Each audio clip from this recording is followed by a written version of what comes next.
नमस्ते दोस्तों, आपका स्वागत है हमारी चैनल पर। आज हम माता गंगा की कथा सुनाते हैं। ये माता गंगा की कहानी का तीसरा पार्ट है। कृपया इसे अंत तक अवश्य सुनें। धन्यवाद। भागीरथ बड़े प्रजावत्सल नरेश थे, किंतु उनकी कोई संतान नहीं हुई। इस पर वे अपने राज्य का भार मंत्रियों को सौंपकर स्वयं गंगावतरण के लिए गोकर्ण नामक को तीर्थ पर जाकर कठोर तपस्या करने लगे। उनकी अभूतपूर्व तपस्या से प्रसन्न होकर ब्रह्मा जी ने उसे वर मांगने के लिए कहा। भगीरथ ने ब्रह्मा जी से कहा कि है प्रभो, यदि आप मुझ पर प्रसन्न हैं तो मुझे यह वर दीजिए कि सगर के पुत्रों को मेरे तपोबल से गंगा का जल प्राप्त हो, जिससे कि उनका उद्धार हो सके। इसके अतिरिक्त मुझे संतान प्राप्ति का भी वर दीजिए, हमारा वंश नष्ट न हो।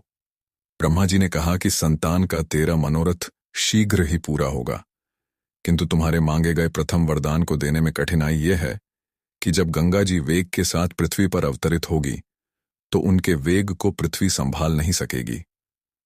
गंगा जी के वेग को संभालने की क्षमता महादेव जी के अतिरिक्त किसी में भी नहीं है। इसके लिए तुम्हें महादेव जी को प्रसन्न करना होगा।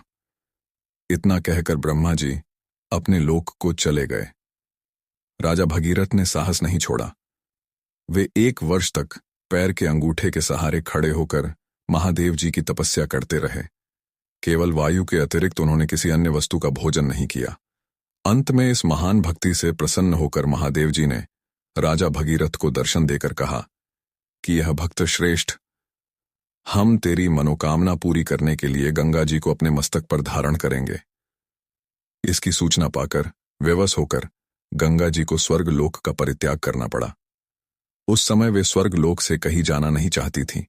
इसीलिए वे यह विचार करके कि वे अपने प्रचंड वेग से शिव जी को बहाकर पाताल लोक ले जाऊंगी, वे भयानक वेग से शिव जी सिर पर अवतरित हुई। गंगा का यह अहंकार महादेव जी से छुपा न रहा। महादेव जी ने गंगा की वेगवती धाराओं को अपने जटा में उलझा लिया। गंगा जी अपने समस्त प्रयत्नों के बाद भी महादेव जी के जटाओं से बाहर निकल ना सकीं। गंगा जी को इस प्रकार शिवजी की जटाओं में विलीन होते देख राजा भगीरथ ने फिर शिवजी की तपस्या की। भगीरथ के इस तपस्या से प्रसन्न होकर भगवान शंकर ने गंगा जी को हिमालय पर्वत पर स्थित बिंदुसर में छोड़ा। छुटते ही गंगा जी 7 धाराओं में बट गई।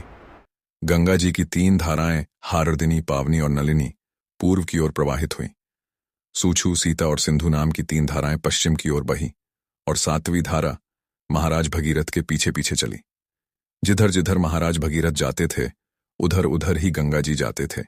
स्थान स्थान पर देव, यक्ष, किन्नर, आर्षि मुनि आदि उनके स्वागत के लिए एकत्रित हो रहे थे। जो भी उस जल को स्पर्श करता था भव बाधाओं से मुक्त हो जाता था। चलते चलते गंगा जी उस स्थान पर पहुंची जहां ऋषि जहनु यज्ञ कर रहे थे। गंगा जी अपने वेग से उनके यज्ञशाला को संपूर्ण सामग्री के साथ बहाकर ले जाने लगी। इससे ऋषि को बहुत क्रोध आया। उन्होंने क्रोधित होकर गंगा का सारा जल पी लिया।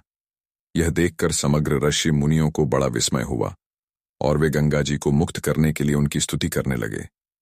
उनकी स्तुति से प्रसन्न होकर जहनु आर्षि ने गंगा जी को अपने कानों से निकाल दिया और उन्हें अपनी पुत्री के रूप में स्वीकार कर लिया।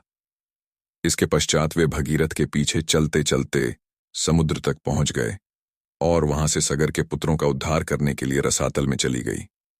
उनके जल के स्पर्श से भस्मीभूत हुए सगर के पुत्र निष्पाप होकर स्वर्ग गए। उसे दिन से गंगा के 3 नाम हुए है रामचंद्र।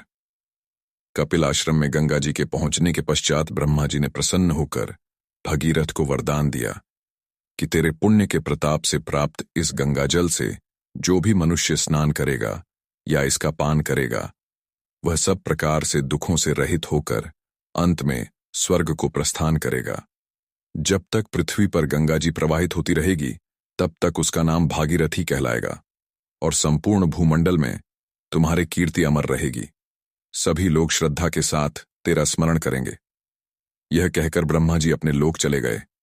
भगीरथ ने पुण्य अपने पितृ को जलांजलि दी।